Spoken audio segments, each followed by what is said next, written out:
Bisi Ologe o. Tẹ́ bá fẹ́ mọ̀ nípa àṣà Yorùbá, tẹ́ bá fẹ́ mọ̀ nípa àwọn òṣèré, tẹ́ bá fẹ́ mọ̀ nípa aṣọ oge pátí, ẹ wo Bisi Ologe. Ẹ mọ̀ kí mi ní púrọ́bù bẹ́ẹ̀ ló ṣe wà. Ẹ gbà bẹ́ẹ̀.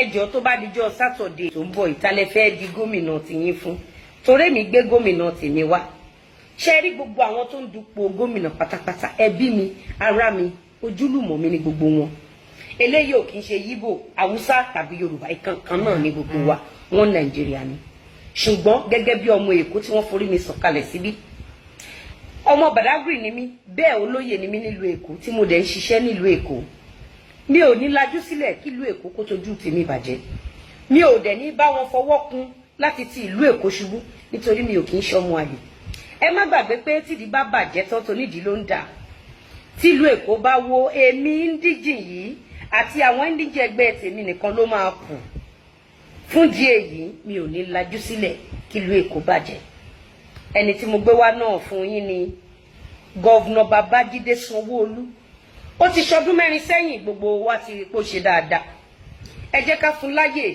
kó ṣọdún 4 míì nítorí wípé tí ọmọ èèyàn bá ṣèdí bẹ̀bẹ̀rẹ̀ ẹ má já pìlẹ̀kẹ̀ sídi ọmọ ẹlòmíì tí a bá ní káwọ dúdú ìfọ̀n a màmá họra dégun tá a bá ní bẹ́jọ́ ṣègùn tó la fẹ́ dánú ẹ̀ a má ṣe mistake ìdáná sunlé àti fọ́ǹbù nígbà tí wọ́n di tàwọn ààrẹ nítorí pé gbogbo orúkọ tí wọ́n pe bàbá wa Tinubu pátápátá kò kí ń ṣe orúkọ ẹ̀ èèyàn dáadáa ni òun dẹ̀ ní spinal cord àwa Yorùbá àti ṣọ̀pọ̀lọpọ̀ mistake ẹ má jẹ́ ká tún ṣe mistake ní ti gọ́vnà yìí ẹ jẹ́ ká di eléyìí ká fi tu bàbá wa lójú nítorí tó bá ti ń bọ̀ láti federal kó máa ṣàn sí state kí gbogbo wa dẹ̀ máa gbádùn ẹ jẹ́ ká rántí nǹkan tó ṣẹlẹ̀ nígbà ayé bàbá wa Ọbásanjọ́ ẹ mọ àwọn tó gbé bàbá ìwọlé ẹ mọ nǹkan tó ṣẹlẹ̀ sílùú Èkó tábà ní pé ká lọ hùwà gọ̀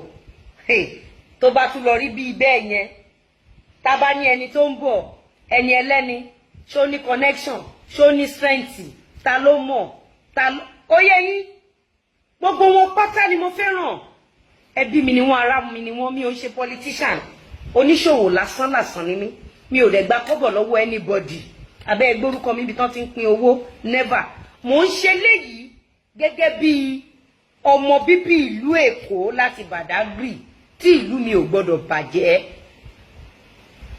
fún gbogbo ẹ̀yin abáyẹmọ lọ́kùnrin lóbìnrin lọ́mọdé lágbà mo fẹ́ kẹ́ ẹ jẹ́ ká jọ sowọ́pọ̀ ogun abẹ́lé ò ní jà wá gbogbo ń tá a kójọ ò ní tán lójú wa kò ní bàjẹ́ fún wa èmi àti yín lájọ ti ìlú Èkó lẹ́yìn tó fi dáa. 1+4. 1+4. 1+4. Let's keep going now. Let's keep going. 1+4.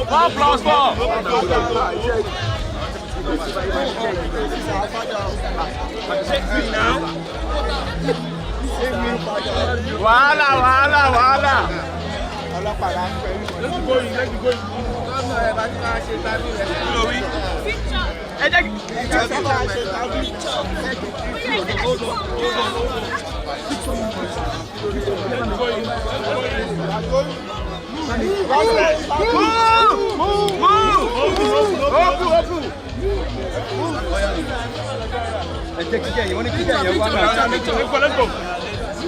Picture. Taking a lot of pictures. Yes.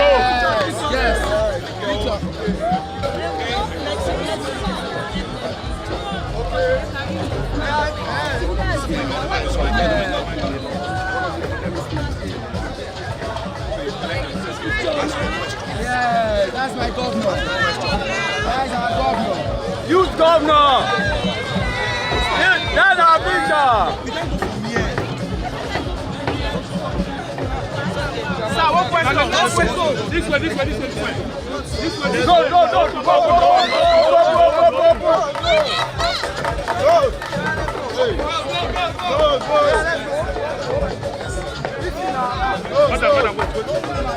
Go.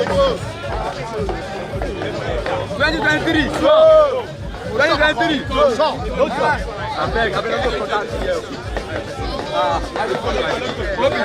Go be sad again. Naim won.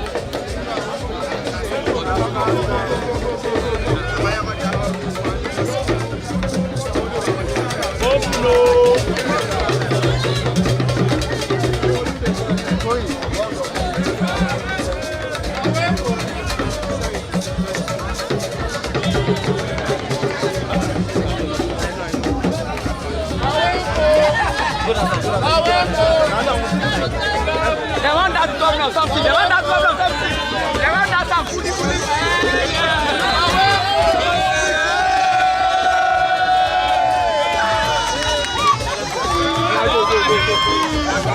Let's go.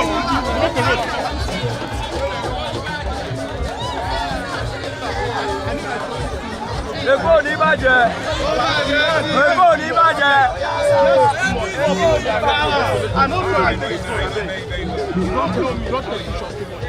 I know that you are about. What is this? What is this? You know you put like this now. What that?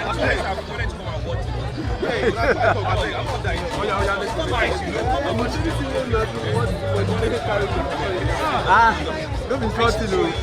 You are feeling about. Don't see now. This one is just getting more younger. Let's go.